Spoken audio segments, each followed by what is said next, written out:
이영배 선생님, 네. 제가 학생이 돼서 도전 점프 한번 해보겠습니다. 네네. 아까 분모를 갖게 만들려면 네. 찾아야 되는 게 뭐지?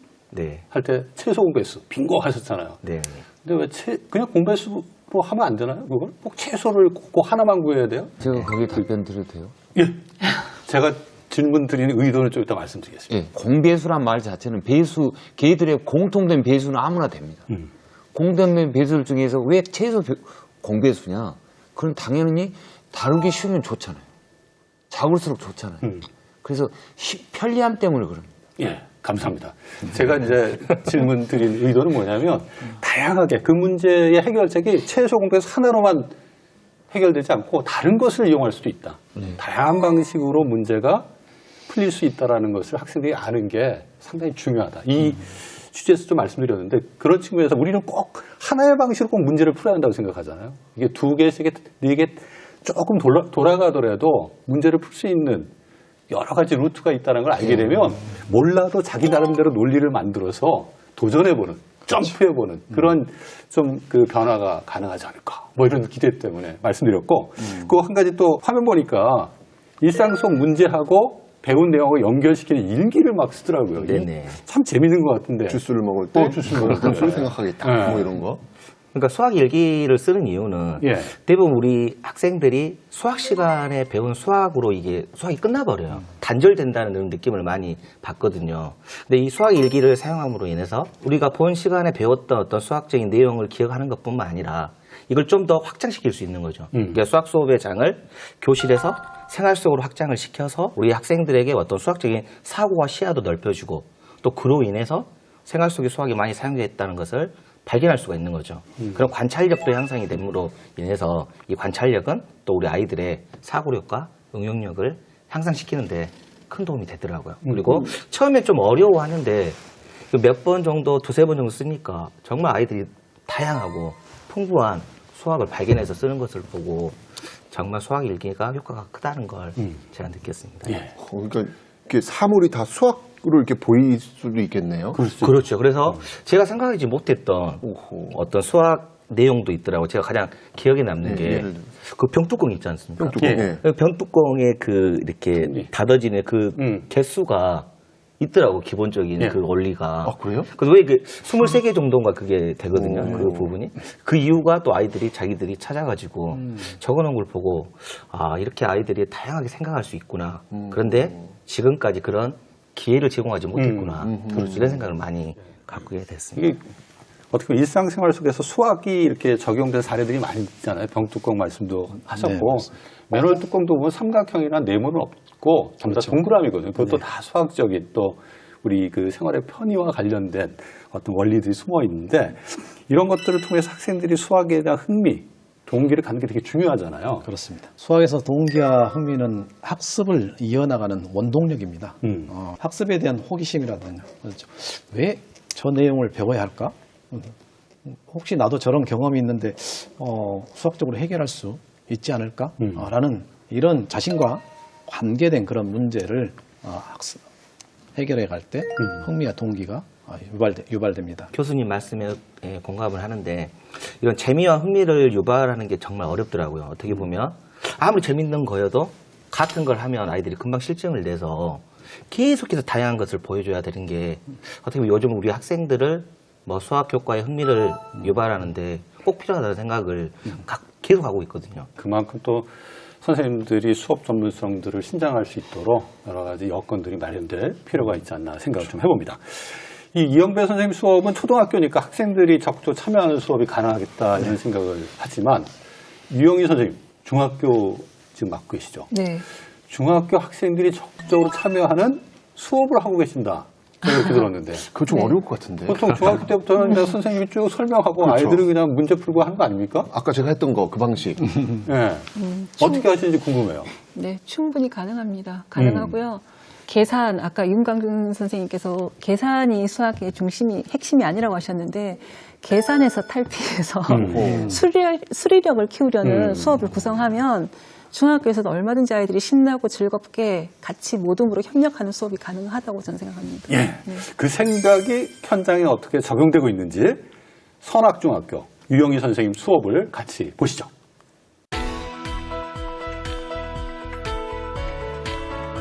흔히 공부는 자기 자신과의 싸움이라고 합니다. 특히 정해진 답을 찾기 위해 수학 문제를 푸는 시간은 때론 혼자라고 느껴지기도 하는데요. 그런데 고독한 수학의 이미지를 바꾼 수업이 있습니다. 그래, 수학은 고독한 시간이었어. 선악중학교의 수학 시간은 궁금증으로 시작하는데요. 요 삼각형의 색곱 지점을 지나가는 원을 여러분이 마음대로 한번 그려볼 거예요. 학생들의 생각을 깨우는 첫 번째 활동. 선의 길이가 다른 삼각형의 세 꼭지점을 모두 지나는 외접원을 그려보는 건데요. 학생들이 혼자서 문제를 해결해 봅니다. 그림 그리듯 그려보기도 하고 캠퍼스 각도를 조절해서 다시 그리기도 하는데요. 하지만 어떻게 해도 정확한 원을 그리기는 힘듭니다. 정삼각형이면은 좀 가운데 딱 찍어갖고 꼭점을 다 지나치게 할 수 있을 것 같은데 한 변이 지나치게 기니까 좀 맞추기가 어려워요, 위치를. 원이 성공적으로 그려지지 못한 이유가 뭐였어요? 이유를 묻고 있어. 저런 거 처음이야. 중심의 위치를 정확하게 찾지 못해서였죠. 삼각형의 세 꼭지점을 지나는 외접원을 그리기 위해선 원의 중심이 되는 외심의 위치를 알아야 하는데요. 그렇다면 어떻게 해야 외심을 정확하게 찾을 수 있을까요? 저는 알겠다. 옛날에 공부했던 게 기억났어요. 역시 대단하십니다. 저는 잘 모르겠습니다, 현재까지도. 혼자서 찾기 힘들었던 외심을 이번에는 친구와 함께 찾아보는데요. 먼저 그동안 배웠던 것들을 살펴보며 자신의 생각을 정리한 뒤 이야기를 시작합니다. 요거랑 생각한다. 그러면은 여기 가운데 뭐야? 왠지 모르겠는데 뭐야? 9점이네. 6점이야. 이해됐어. 이 시간의 핵심은 또래의 언어입니다. 강제로 되니까 여기 꼭지점이 외심이 아닐까. 이 세 삼각형의 꼭지각이 만나는 곳이 나는 외심이라고 생각해. 학생들은 수업 시간에 서로 이해한 것을 공유하고 부족한 부분을 보충하는데요. 같은 내용도 딱딱한 교과서 수업보다 친구의 설명으로 들을 때 이해가 더 잘 되기도 하죠. 제가 모르는 아이디어를 안 낸 부분과 다른 아이디어를 모든 애들이 알려줘서 더 많은 방법을 찾을 수 있게 되는 것 같아서 좋은 것 같아요. 또래 아이들은 되게 이렇게 말랑말랑해요. 두뇌가 말랑말랑하고 교사가 미처 생각하지 못했던 여러 가지 다양한 접근을 시도하는데 배움의 공동체 이 수업은 수학이 약한 아이들한테 많은 도움이 된다는 걸 경험적으로 알게 되었습니다. 네. 선생님은 학생들의 생각을 깨워줄 활동을 제시하는데요. 세 종류의 삼각형의 외심의 위치를 여러분이 이제 찾아서 종이를 접어서 찾을 거예요. 이번엔 종이를 접어 삼각형의 외심을 찾아봅니다. 삼각형의 한 변을 반으로 접었다 펼치면 변과 90도로 이어지는 수직 이등분선이 생기는데요. 모든 변을 똑같이 접었다가 펼치면 각각의 수직 이등분선이 마주치는 하나의 점을 찾을 수 있습니다. 이 점이 바로 학생들이 찾아야 하는 외심이죠. 진짜? 저 옛날에 했잖아요, 많이. 근데 저 수직 이등 분선을 왜 접어야 하는지, 수직 이등 분선이 왜 필요한지를 아이들이 스스로 깨닫고 저거를 접으려고 하는 거예요. 제가 알려주거나 교과서를 보고 접는 게 아니라. 학생들은 토론으로만 나눴던 가설들을 실제로 종이를 접어서 표현해 보는데요. 생각으로만 그쳤던 이론을 직접 확인하며 배움을 다지는 활동입니다. 나 찾았어. 나 여기 이렇게 변해서 수직 이등분선 이렇게 다 접어보면 고점이 바깥에 있어서 이게 외심인 것 같아. 학생들은 서로 질문하고 배우며 또래의 언어로 소통을 하는 과정에서 자연스럽게 배움의 공동체를 형성하는데요. 근데 선생님 저럼 진도 나가요? 다 나가집니다. 네. 아는 문제를 푼다고 수학을 배우는 건 아니거든요. 그건 그렇죠. 수학의 개념을 스스로 깨우치며 다음 단계로 나아가는 교육 효과도 있습니다. 계속 외우기만 하는 것보다는 이게 왜 이렇게 되고 얘는 이렇게 되는구나 하면서 이렇게 단계적으로 가는 게 좀 더 즐겁게 수학을 배울 수 있을 것 같아요. 가지고 있던 생각을 나누면서 뭔가 하나둘씩 풀려가면서 결국에는 이론 같은 거를 발견하면 포기하지 않고 나 스스로 최선을 다하는 그런 모습을 보여줄 수 있는 것 같아요. 또래의 언어로 함께 배움을 나누며 깨우치는 수학. 친구와 함께할 때 더욱 빛나는 수업입니다. 유영희 선생님 수업 보면서 제가 옛날 대학 때 읽었던 맨원이라는 책이 생각이 났어요. 그 플라톤이 쓴 맨원에 보면 소크라테스가 노예 소년한테 기하학을 좀 가르치거든요. 한 사각형의 넓이가 2배가 되는 사각형의 선분의 길이가 어떻게 되느냐.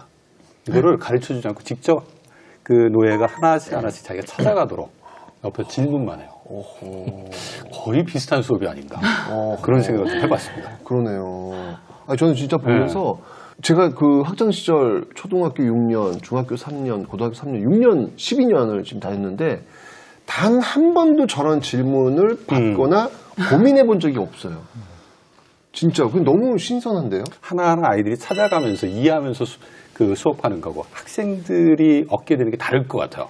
어떤 효과가 있을까요? 네. 제가 이제 이 수업을 바꾸고 나서 사실은 불안하잖아요, 교사로서. 수업을 17년을 하던 수업을 바꾸면 불안하니까 자꾸 확인하고 싶은 마음이 있어서 학기 말에 이제 여름 방학 전에, 겨울 방학 전에 꼭 설문조사를 했어요. 자유롭게 2개, 그러니까 좋았던 점, 개선할 점. 이렇게 좋았던 점에 나오는 게 뭐냐면 아이들이 제가 울컥했던 말이 뭐냐면 함께 해서 외롭지 않아요. 저희가 수포자에 대한 많은 얘기를 하지만 수포자들이 학습 자체의 문제가 아닌 경우가 되게 많아요. 보면. 그래서 저는 이런 수업을 해서 일단 아이들이 관계에서 안정을 찾고 모둠이 안전한 관계가 되면 학습은 그냥 되는 거라고 경험적으로 느꼈고요. 그다음에 이 수업의 가장 큰 효과가 뭐냐면 물론 상위권, 중위권, 하위권 아이들이 다 각자의 어떤 성장이 일어나는데 그 저희가 A, B, C, D, E 비율이 있잖아요. 옛날에 수미양가 그 E 비율 학생들이 점점 줄어들었어요. 저는 이제 제가 수업을 바꾸니까 불안하니까 설문도 받고 성적 분포를 한 2, 3년 제가 분석해 본 적이 있었어요. 했는데 이 비율 학생들이 1학기 1회 고사 때는 비슷하게 가다가 이제 1년에 4번 시험 보는데 점점 줄어들어서 이런 수업의 효과를 확신하게 되었습니다. 이거 전 국가적 수업 모델로 바꿔야 되는 거 아니겠습니까? 이게 진짜 선생님 이거 진짜 이게 연구도 성과 나오면은 전 너무 신선하고 너무 좋았는데 근데 선생님 이게 이제까지 해왔던 그 방식 칠판에 이렇게 하셨을 거 아니에요. 근데 저렇게 하려면 새롭게 다시 출발인데 엄청나게 많은 노력을 하셔야 되는 거 아닌가요? 저희가 이제 교사들이 그 연구회가 많아요. 그러면 저희가 이제 수업을 45분 찍고 45분 풀로 같이 보고 학생들처럼 모든별로 선생님들이 이 수업을 통해서 배운 거, 내 수업에 적용해 볼 거를 이렇게 같이 얘기한 다음에 전체 발표를 하고 이런 거를 한 달에 한 번씩 열었어요, 인천에서. 2학교에서 열었는데 제가 2학교를 다 다니니까 한 달에 2번씩 다녔던 거죠. 가서 2년 동안 정말 부지런히 배우고 제 수업에 이제 적용을 했는데 굉장히 힘들죠. 힘든데 저는 이제 제일 중요한 거는 수업 철학 세우기라고 생각하거든요. 교사가 수업 철학이 세워져야 수업이 바뀌고 수업을 바꾸기 위해서 재구성을 하게 되는데 수업 철학은 저는 교사가 수업을 주도할 것인가 아니면 학생들에게 수업을 내어줄 것인가의 선택의 문제라고 생각해요. 그래서 가르칠 것인가 배우게 할 것인가 선택의 문제라고 생각하고요. 교사가 가르치기 쉬운 수업 디자인과 학생들이 배우기 쉬운 수업 디자인은 분명히 다르다고 생각합니다. 그래서 저는 제가 가르치기 쉬운 수업 디자인에서 학생들이 배우기 쉬운 좋은 수업 디자인으로 이제 갈아탄 거죠. 예, 많은 고민을 통해서. 혹시 학부모님들의 민원은 없었나요? 제가 그 일반 학교에 6년 근무하고 지금 혁신학교에 와서 4년째 있는데요.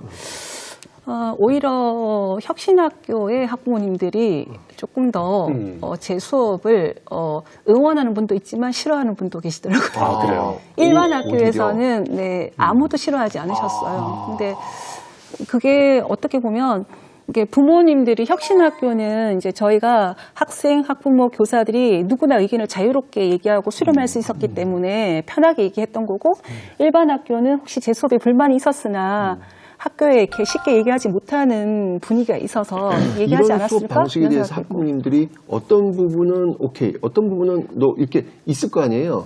그 사례별로 한번 말씀 좀 해주세요.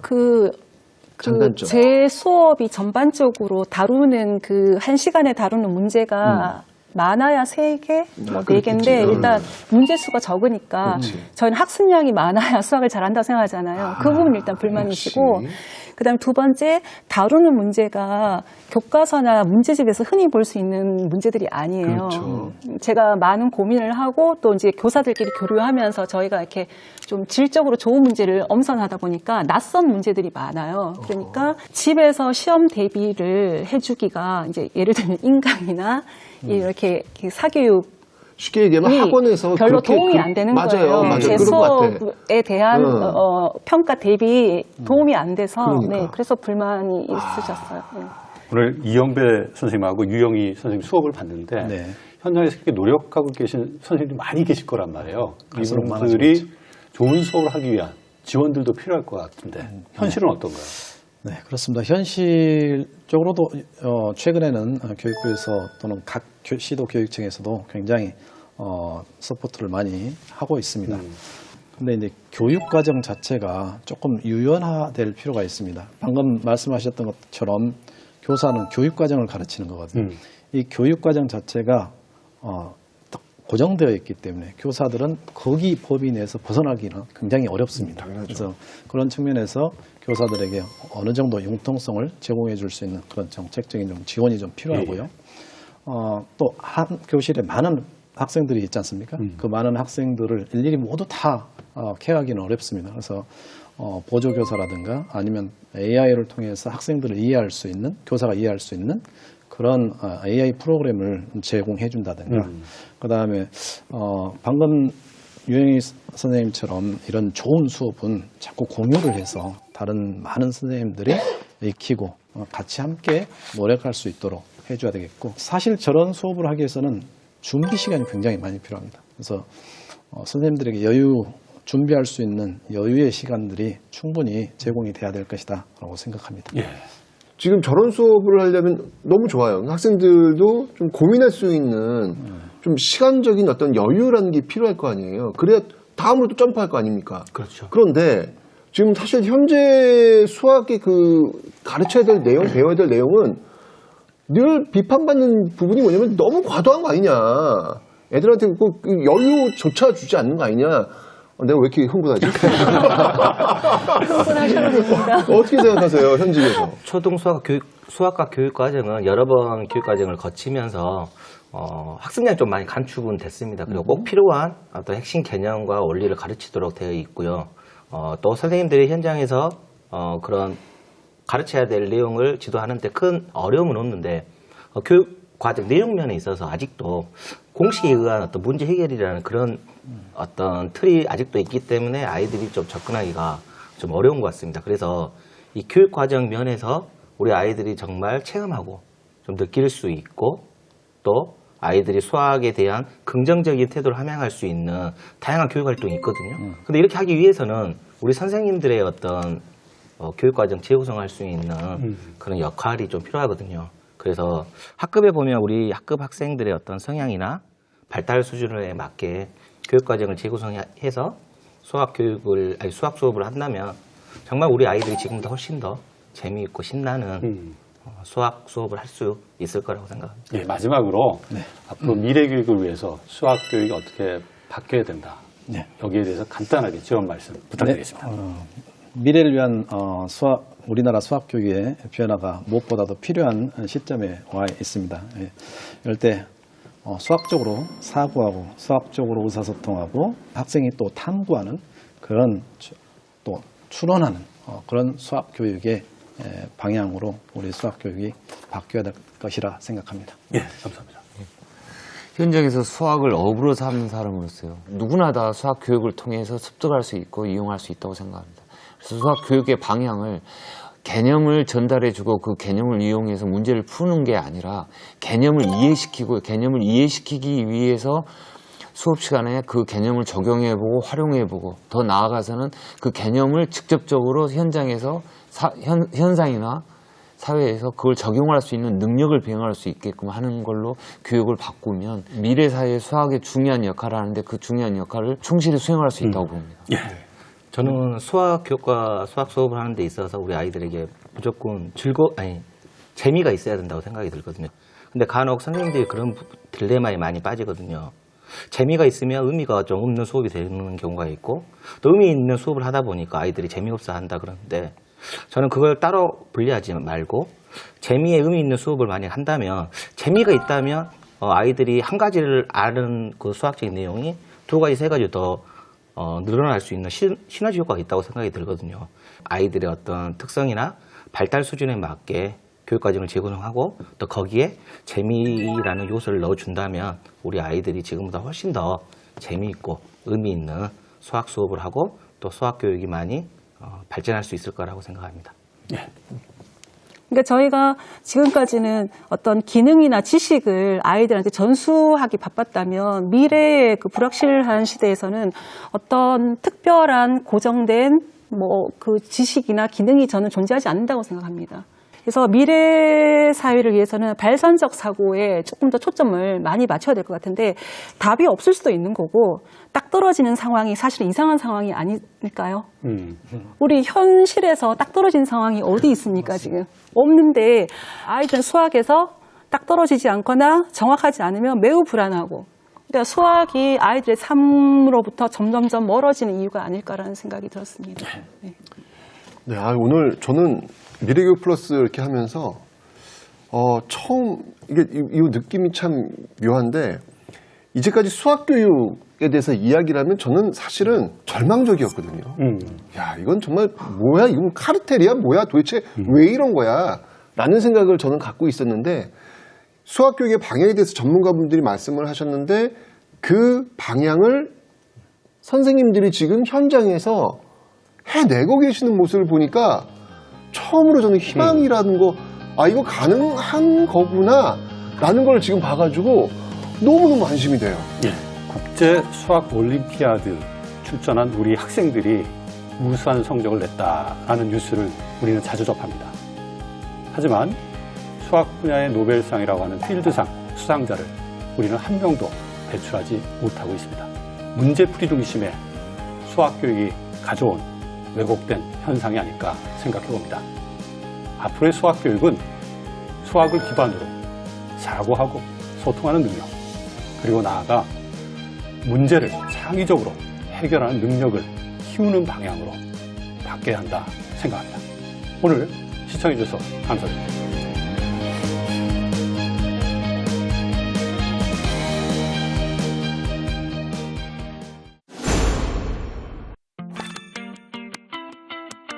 카자흐스탄. 중국이에요.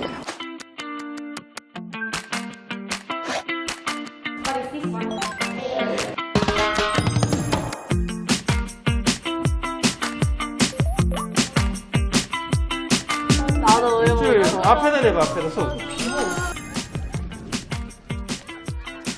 우와, 거인 세계 온 것 같아. 이게 크니까. 이게 미래학교의 본질이다. 이렇게 좀 보고 계신 거죠?